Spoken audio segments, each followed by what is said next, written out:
Madame Namy. Oui, donc moi je vais vous parler de la solidarité. Nous pensons que ce débat de politique générale doit nous servir à tracer la feuille de route de la municipalité pour l'année qui vient, en raison de la progression de la pauvreté liée à l'épidémie. Nous pensons que 3 points doivent faire l'objet de notre attention. Le premier, c'est l'analyse des besoins sociaux et le renforcement du CCAS, l'étude du minimum social garanti et le soutien aux associations qui réalisent l'aide alimentaire. Un appel d'offres a été lancé, là je reviens sur l'analyse des besoins sociaux, un appel d'offres a été lancé, les réponses devraient arriver ces jours-ci si j'ai bien compris, mais M. Filleul nous le précisera. Indispensable pour définir les orientations du CCAS, cet outil permettra d'affiner et d'analyser le travail de terrain des associations solidaires qui œuvrent depuis le premier confinement et dont la coordination est enfin mise en place depuis novembre. Nous souhaitons qu'une véritable collaboration voit le jour entre le CCAS, l'EDS et les associations solidaires. Cette collaboration doit venir soutenir le travail du CCAS, qui doit être proactif dans le domaine du non-recours au droit, qui est d'ailleurs l'un des objectifs de son pôle Solidarité Insertion. Face à la précarité qui va durer, ne serait-il pas le moment de réfléchir sérieusement à la création d'une commission qui évalue la possibilité de créer un minimum social garanti, tel qu'il existe aujourd'hui à Grande-Synthe. Commission qui pourrait être composée d'élus, de membres du CCAS et d'associations solidaires en partenariat avec le département gestionnaire du RSA. Garantir qu'aucun Alfortvillais ne vive plus en dessous du seuil de pauvreté, c'est à nos yeux l'outil le plus puissant que nous puissions activer pour aider chacune et chacun à surmonter les difficultés. De la même façon, l'abaissement du quotient familial pour l'accès à la gratuité de la cantine nous semble une mesure majeure pour aider les familles alfortvillaises et garantir que chacun des enfants de notre ville pourra toujours manger à sa faim. Un autre point, la majorité a signé entre autres l'engagement 24 du pacte de transition aux 3 niveaux d'engagement. Il s'agit de garantir l'accès à un logement abordable et décent pour toutes et tous. À ce propos, la fusion-privatisation de Logial avec une mutuelle de droit privé nous inquiète quant aux conséquences sur les loyers. Nous comptons bien sûr sur la transparence promise par rapport aux critères d'attribution.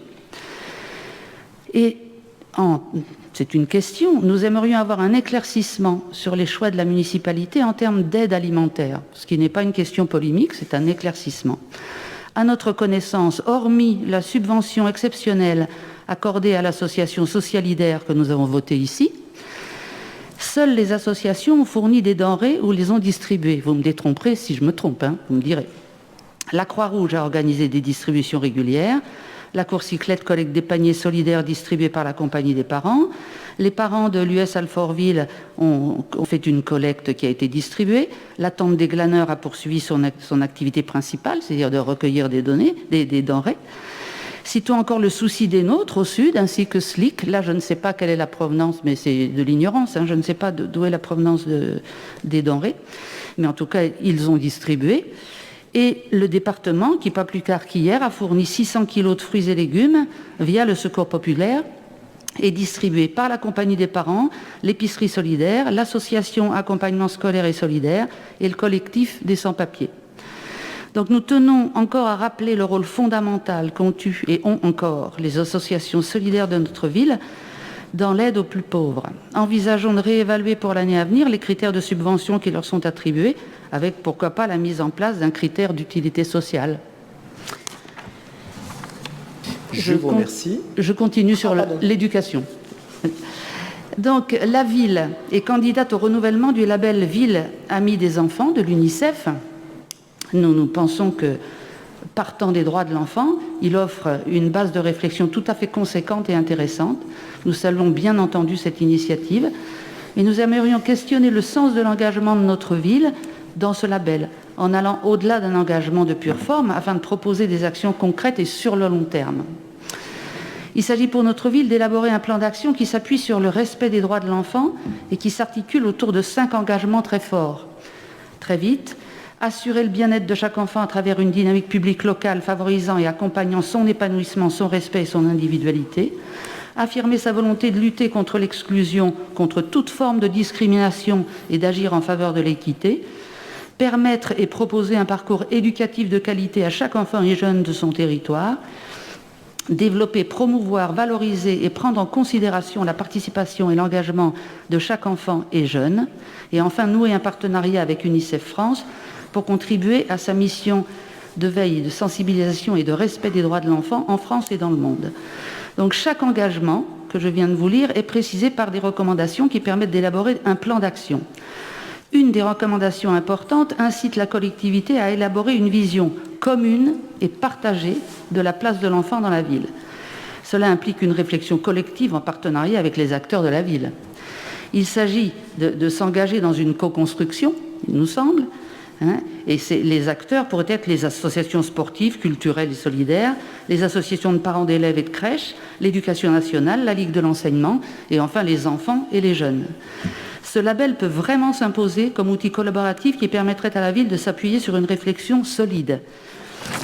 Il y a d'autres recommandations très importantes. Garantir un parcours éducatif cohérent par la collaboration entre les différents acteurs de l'éducation. Se préoccuper des difficultés d'accès à l'école pour les enfants en situation de pauvreté. On pense au premier confinement qui a révélé des grandes difficultés pour certaines familles, pour certains enfants. Mettre en place un plan de lutte contre toutes les formes de violence faites aux enfants et aux jeunes, et mettre en place une consultation des 6-18 ans parce qu'on ne peut pas faire sans eux. Donc j'ai deux questions. La première, nous savons que les services travaillent au renseignement du questionnaire de candidature, pour en avoir échangé avec Marie Vingrief la semaine dernière. Ma question est la suivante. Comment l'élaboration du plan d'action attendu est-il envisagé et avec qui? Et puis une deuxième question concernant la collaboration des différents acteurs de l'éducation, garante d'un parcours éducatif cohérent. Je pense évidemment à l'Éducation nationale et à la Ligue de l'enseignement. Quelle est la lettre de mission des directrices et directeurs des écoles liée à l'indemnité qui leur est versée par la commune, une belle indemnité versée par la commune, en particulier avec la Ligue de l'enseignement? Donc quel en est le suivi de cette lettre de mission avec la Ligue et quelle en est l'évaluation? Sur le label Ville amie des enfants, droits de l'enfant, je laisserai Marie Vingrief. Sur les rapports avec l'Éducation nationale et la Ligue, Julien Boudin n'étant pas là, je demanderai en sa qualité d'experte à notre directrice générale des services de prendre la parole. Sur les solidarités, je passerai la parole à mon collègue Étienne Filleul, et on le verra à l'occasion du vote du budget. Nous avons un centre communal d'action sociale exemplaire avec un budget conséquent qui va voir sur les aides alimentaires, les aides énergétiques, l'enveloppe augmenter de manière là aussi conséquente, d'au moins 30%, parce que l'on se rend compte au quotidien, depuis cette crise, que nous allons entrer, après la crise sanitaire, dans une crise sociale sans précédent. Et c'est pour cela que j'ai dit, le jour de mon élection de maire, le 24 mai, qu'il fallait que la majorité revoie le programme municipal pour lequel nous avons été élus, parce que l'on ressentait bien dès lors qu'il y aurait cette difficulté, cette paupérisation de nos habitants et ces demandes extrêmement fortes, et donc il faut que l'on réponde à cela. On sera présent. Sur le minimum social garanti, ça fait partie, Étienne Filleul en parlera, c'était dans notre programme municipal. Il va falloir, et moi je veux que tout le monde soit associé pour voir aussi les coûts que ça génère. Vous parliez, Madame Lamy, de Grande-Synthe. Moi je suis allé à Grande-Synthe. J'ai rencontré le maire de Grande-Synthe avec Étienne Filleul. On a compris comment Grande-Synthe avait pu mettre en place le dispositif, parce que Grande-Synthe aussi est un site, est une collectivité qui a de grands groupes industriels qui ramènent des taxes extrêmement importantes. Et même le père de Damien Carême, qui a été lui aussi maire de Grande-Synthe, à l'époque, parce qu'il en avait les moyens, avait même mis en place une bourse municipale pour les étudiants. Donc, il y a évidemment de bonnes idées à explorer, mais il faut aussi prendre conscience des réalités des uns et des autres au niveau budgétaire. Mon collègue Jonathan Rosenblum et je crois aussi Madame Lamy, vous m'avez tous les deux parlé de Logial Coop. Déjà, moi je suis très à l'aise sur le Logial Coop. On me dit j'ai privatisé le Logial Coop. Le député Carvounas n'a pas voté la loi Elan. Moi j'étais très bien avec le Logial OPH. Mais la majorité, il y a une majorité et une opposition à l'Assemblée nationale et au Parlement, a décidé de nous contraindre de passer à un minimum de 12 000 logements. Et donc nous avons cherché la meilleure solution pour les Alfortvillais locataires de Logial Coop, désormais depuis le 1er janvier, comme la meilleure solution pour garantir l'avenir de cet outil qui est formidable et qui va fêter ses 100 ans cette année. Et donc, nous sommes dans ce dispositif. C'est un groupe mutualiste qui a de l'ADN, dont même la Croix-Rouge est actionnaire. Et donc, on n'a pas pris n'importe quel groupe pour travailler, qui nous donne notre autonomie, ne sera pas intrusif et qui va nous permettre de répondre présent, comme on le fait dans le plan pluriannuel d'investissement, qui réhabilite en ce moment les ascenseurs du patrimoine de Logial Coop. Sur les loyers, Logial Coop, hier Logial OPH, en 2020, nous n'avons pas augmenté les loyers. En 2021, nous n'augmenterons pas les loyers. Peu de bailleurs sociaux font ça. Parce que là aussi, on a conscience que ça passe par là, la qualité du pouvoir d'achat. Donc, soyez assurés que nous regardons tout ça avec la plus grande des vigilances. Monsieur Filleul. Merci, monsieur le maire, mes chers collègues. Bon, déjà, monsieur le maire, je vais m'excuser, je vais vous contredire d'entrée. Ouais. Je vais judiciariser l'action politique. Je vais être obligé de porter plainte contre madame Namy qui, manifestement, fait du plagiat de notre programme municipal. Donc, trêve de plaisanterie. Je suis très heureux, madame Namy, que vos souhaits correspondent à notre programme, enfin, et surtout au-delà du programme, ce qu'on est en train de faire. Vous avez dit un certain nombre de choses. Alors, sur l'ABS, sur l'analyse des besoins sociaux, qui est une obligation normalement dans la première année du mandat, enfin de l'année qui suit l'élection. Mais bon, avec tout le monde aura compris qu'avec la situation sanitaire, on n'a pas réussi à faire ça. D'ailleurs, les villes n'ont pas réussi en général. Donc, comme vous le savez, puisque ça a été évoqué au CCAS, parce qu'évidemment, ceci relève du CCAS, je le rappelle, qui est un établissement public qui n'est pas, c'est pas la ville, c'est subventionné par la ville largement, mais c'est un établissement public juridiquement indépendant. Donc, comme on en a parlé au dernier conseil d'administration du CCAS, l'ABS en question est lancé et donc les résultats sont attendus du côté du mois de novembre. Voilà, donc on est comme vous, on l'attend, ce qui ne nous empêche pas d'agir évidemment entre-temps. Sur l'aide alimentaire, merci d'abord de souligner que le travail qu'a fait la municipalité pour faire travailler en commun les associations, le CCAS, le DS, c'est-à-dire les services sociaux institutionnels, allais-je dire. Et effectivement, il y a eu un certain nombre de distributions alimentaires au premier confinement, beaucoup au deuxième confinement, en tout cas à la deuxième étape. Beaucoup fait par la Croix-Rouge d'ailleurs, que je tiens à souligner, que je tiens à remercier ici, ainsi que toutes les autres associations évidemment. Et ce travail de coordination, j'allais dire, entre les associations était assez attendu à la fois par nous, institutionnels, et par le monde associatif. Donc c'est quand même une bonne chose, mais je voudrais quand même rappeler que l'action sociale, ce n'est pas l'aide alimentaire, c'est pas que l'aide alimentaire, loin de là. Et c'est évidemment tout un accompagnement et tout un panel d'actions autour de situations individuelles et non pas, donc en clair, de qualité et non pas en termes quantitatifs. Et je voudrais rappeler aussi que ce travail est fait très très largement par les institutions aussi.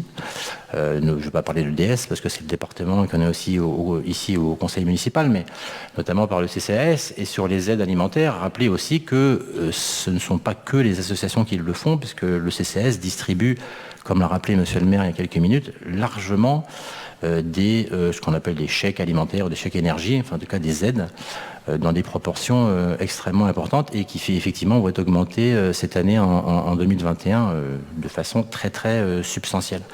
C'est juste pour dire que c'est pas pour minimiser le travail des associations, au contraire, c'est très heureux qu'il y ait un tissu associatif aussi important à Alfortville. C'est juste pour donner l'ensemble du panel. Sur le minimum garanti, comme l'a rappelé Monsieur le maire, Grande-Synthe est riche, la municipalité est riche, si les habitants le sont sans doute moins, il y a un taux de pauvreté très important, mais la municipalité, elle, est riche, entre guillemets, a de l'argent, du fait de sa proximité avec un grand port, et c'est pas notre cas. Donc en clair, sur le minimum social garanti, peu importe comment on l'appelle, mais c'est une question philosophique. C'est qu'est-ce qu'on donne à nos pauvres ? Qu'est-ce qu'on fait? Donc on peut leur donner à manger toutes les semaines, tous les mois et toute l'année. On peut faire ça. Et d'ailleurs, je vois que le gouvernement a l'intention de faire ça, puisqu'il a l'intention de donner des chèques alimentaires, manifestement, aux personnes les plus démunies. Et puis de façon un peu combinatoire, leur demander de bien vouloir acheter bio, d'ailleurs, au passage. Mais au-delà de cette question nationale, est-ce qu'il faut faire ça ou est-ce qu'il faut leur donner de l'argent? Moi, ma philosophie profonde, et je la partage avec beaucoup d'autres, des gens qui sont bien plus éminents que moi en économie, c'est que pour sortir quelqu'un de la pauvreté, il faut lui donner de l'argent, point. Il n'y a pas d'autre solution. Tout le reste, je ne vais pas dire que c'est de la charité, mais pas loin. Donc, quand il faut le faire, il faut le faire. Et donc, les aides alimentaires qui ont été faites et qui sont faites toute l'année par le CCAS et qui ont été faites par les associations ces derniers temps, c'est très utile, mais il faut donner de l'argent. Maintenant, pour donner de l'argent, il faut en avoir. Donc, Grande-Synthe là, Alfortville l'a pas. Voilà, il faut dire les choses comme elles sont. Donc nous, notre travail, et c'était ainsi que c'était libellé dans le programme municipal, c'est pas du tout pour reculer, au contraire, on est très allant sur cette question. C'est le travail qu'on a commencé à faire, c'est de réfléchir aux conditions financières, pour dire les choses, alors, techniques évidemment, comment on distribue cette aide, mais aussi financières, comment nous, on a ces ressources. Donc ce travail est lancé, et je pense que dans l'année 2021, on aura de quoi vous alimenter en information là-dessus, mais pour être très, très franc, c'est extrêmement complexe. Grande-Synthe, qui avait beaucoup d'argent, a mis des années avant de le mettre en place. Parce que nous, on l'a appris, le grand public l'a appris quand ils ont fait un revenu, entre guillemets, minimum. Ils travaillaient depuis des années sur le sujet. C'est juste sur le plan technique. Donc c'est extrêmement compliqué. Pour finir, Madame Namy, je comprends dans ce que vous dites que vous êtes d'accord avec tout ce qu'on fait et tout ce qu'on veut faire, mais qu'en fait, c'est plutôt un problème de timing et de délai. Donc je vous demande d'être un petit peu patiente, mais je vous assure qu'on fait beaucoup de choses. Merci. Oui, monsieur le maire, je voudrais juste une petite incursion, s'il vous plaît. Alors, monsieur Filleul, effectivement, je pense qu'il y a des idées communes, c'est indéniable. Ma question qui est récurrente, et on l'a tous dit et répété, c'est la transparence. Vous travaillez, on n'en doute pas une seconde, mais vous travaillez avec qui? C'est toujours notre question. On pose toujours la même question. Il y a des gens autres que la majorité qui peuvent s'intéresser à des sujets. Alors, comment vous vous y prenez? Est-ce qu'il peut y avoir de la transparence à ce niveau-là? Voilà. Mais sinon, on ne doute pas que vous travaillez énormément. Il n'y a aucun doute là-dessus. C'est avec qui et comment. Mais Madame Namy, vous êtes bien membre du conseil d'administration? Bon, alors donc on travaille avec vous. Je ne suis pas seule dans le conseil d'administration. Oui, mais... et alors, un conseil d'administration, excusez-moi, je me dépêche, je reprends les mêmes propos que mon collègue à ma droite par rapport au conseil municipal. Le conseil d'administration, alors on peut parler un peu, enfin assez peu, il y a un certain nombre de délibérations.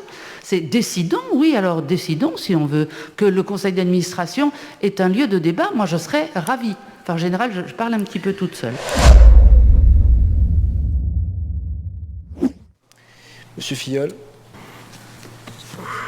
Oui, juste, Madame Namy, juste pour vous dire avec qui on travaille. Les débats que vous appelez, c'est de vos voeux, ceux du conseil municipal, ceux du conseil d'administration du CCS ou autres, il s'agit de débats de fond. C'est-à-dire, si on débat de fond. On ne va pas débattre de la couleur de la porte. Je veux dire par là que pour citer des points techniques, pour le coup, comme dirait Monsieur le maire, il y a eu une élection, il y a des équipes en place, et surtout des équipes administratives. Alors, la réponse à votre question, avec qui vous travaillez, je veux dire, c'est sur le plan technique et organisationnel, ce sont les services administratifs qui travaillent. En l'occurrence, c'est le CCAS et le travail de Madame le prêtre, que d'ailleurs je voudrais saluer ici pour tout le travail qu'elle fait depuis longtemps, mais en particulier depuis le confinement et ces derniers temps. Mais voilà, donc on ne va pas discuter entre groupes politiques de questions techniques, on va discuter de débats de fond. Donc à partir du moment où vous êtes d'accord avec sur le principe d'un ABS, le principe d'un revenu minimum, le principe de faire de l'aide alimentaire, etc., excusez-moi, on peut discuter, je serais content de vous rencontrer, on discute, d'ailleurs on le fait régulièrement d'ailleurs, on peut en discuter, mais on ne va pas parler des problèmes techniques entre nous, c'est pas le sujet. Madame Vingrief. Oui, monsieur le maire, donc je vais répondre à madame Namy. On a échangé sur ce sujet, pas en commission, puisque l'ordre du jour ne s'y prêtait pas, mais après cette commission, puisque le dossier complet a été validé par l'UNICEF début février. Et effectivement, nous sommes à l'étape de la mise en œuvre du plan d'action, de la rédaction du plan d'action. Et sur les 5 engagements que je ne vais pas rappeler, mais que vous avez cités, les services enfance éducation est donc en lien avec une référente UNICEF et un comité local.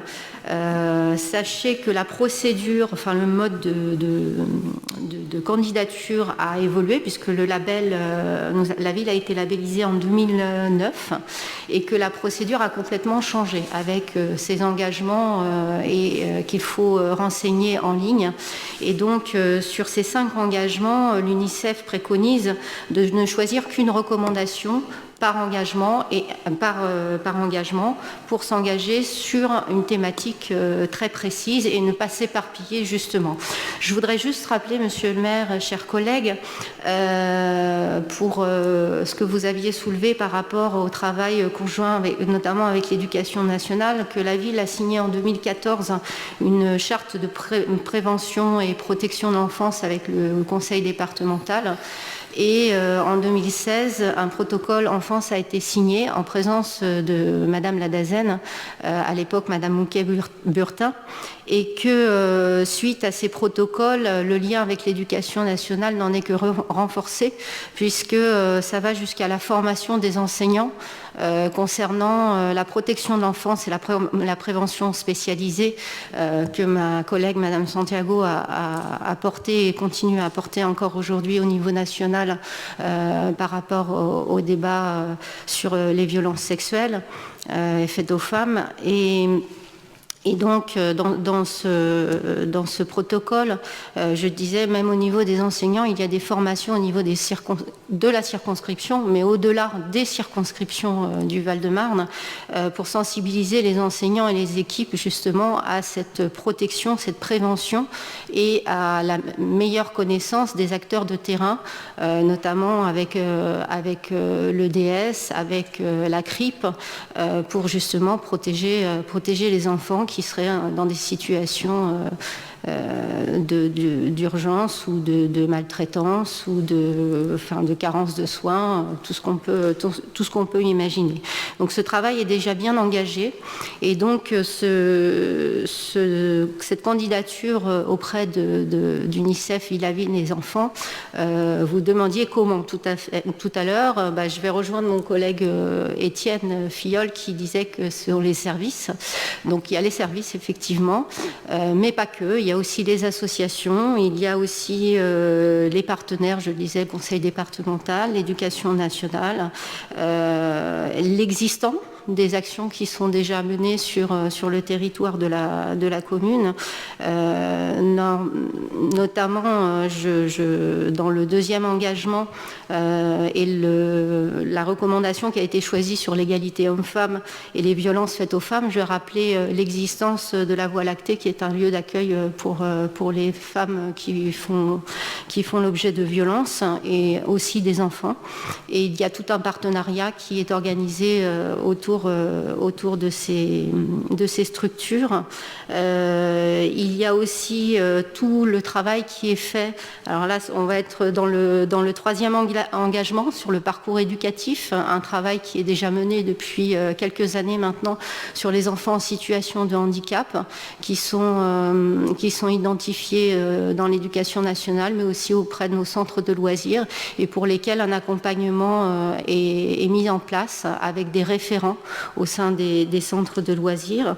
Et cette commission handicap qui a été mise en place par ma collègue Cathy Carcaert.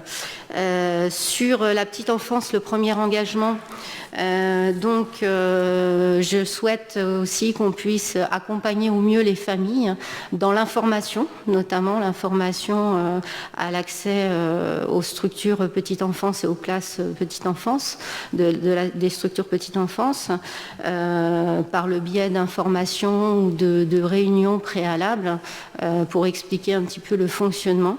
Un lien aussi qui a été engagé depuis le début de la pandémie et qui a été mis en place sur une structure et que je souhaite qu'elle soit pérennisée, c'est-à-dire des plateformes ou des blogs de liens entre les parents, comme ça s'est fait comme dans la continuité pédagogique au sein de l'éducation nationale.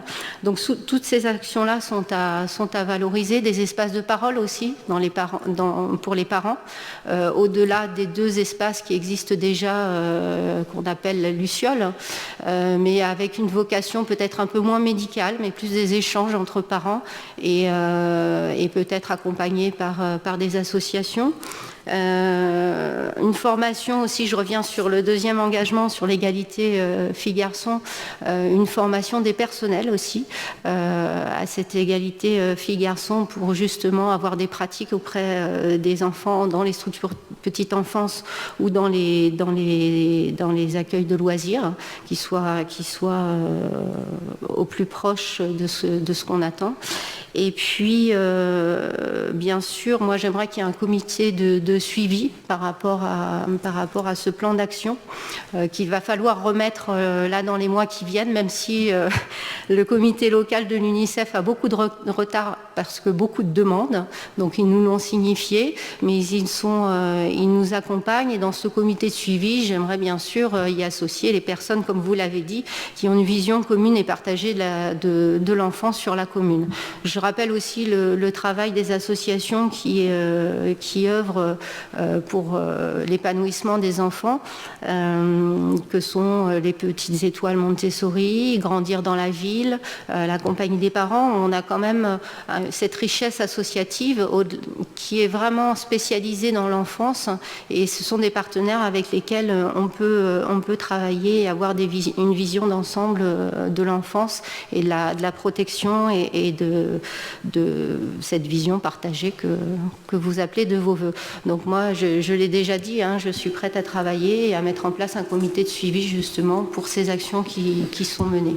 Voilà. Mais le dossier devrait être, et le questionnaire se remplit en ligne, donc c'est en train de se faire et normalement d'ici la fin du mois de mars, il devrait être envoyé et ensuite il y a une audition auprès de la commission locale de l'UNICEF. Voilà. Mais ces actions sont dans la durée, donc il faut les suivre. Merci, chers collègues. Donc si je comprends bien, il va y avoir beaucoup de comités, de groupes de travail. Il y aura pour tout le monde. Oui, c'est la vie.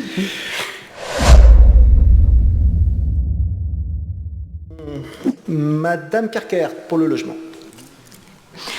Alors je vais répondre à Armel Nami, je vais répondre à Monsieur Rosenberg.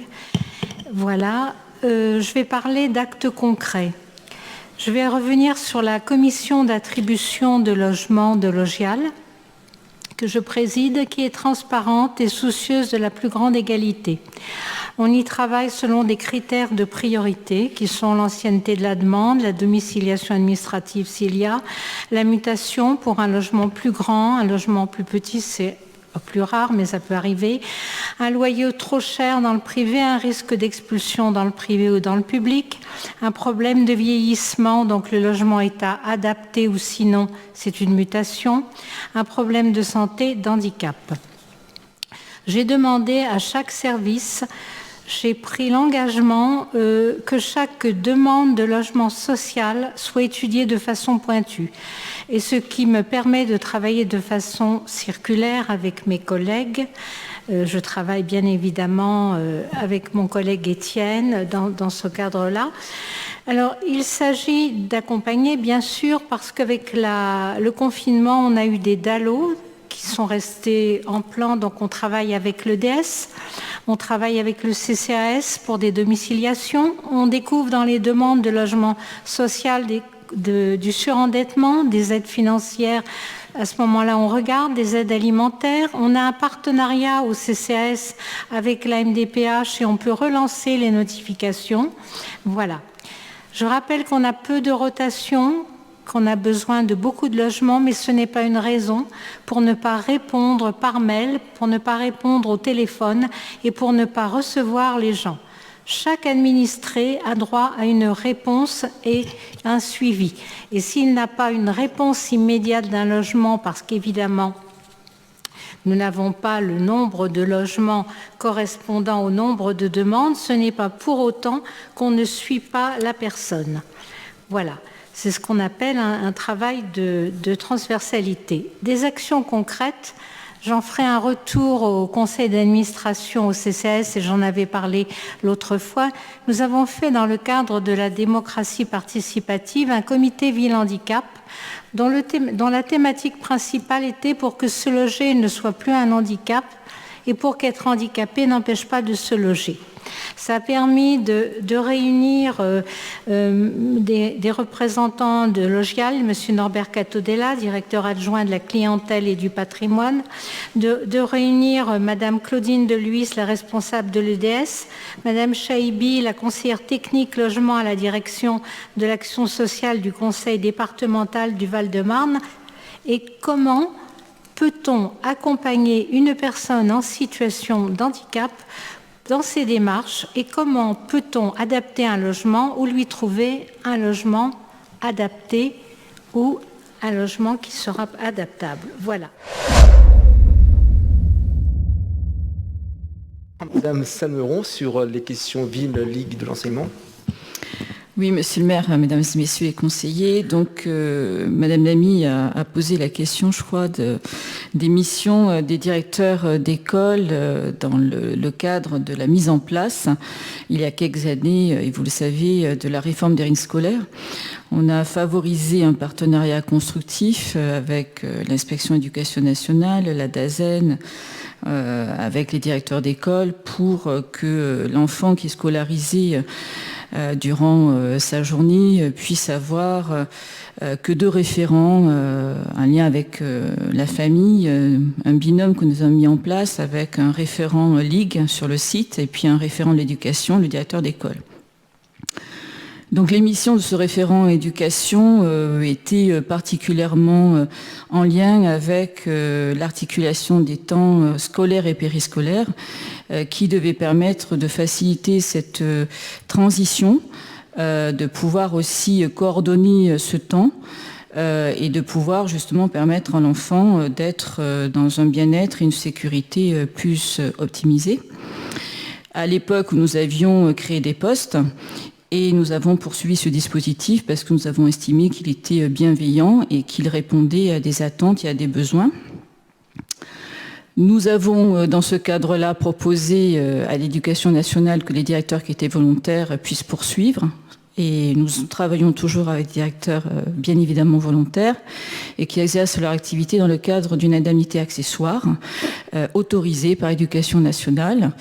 Et ça nous permet aussi de pouvoir avoir des réunions avec les directeurs d'école et avec les responsables de site de la Ligue de l'enseignement qui participent au dispositif.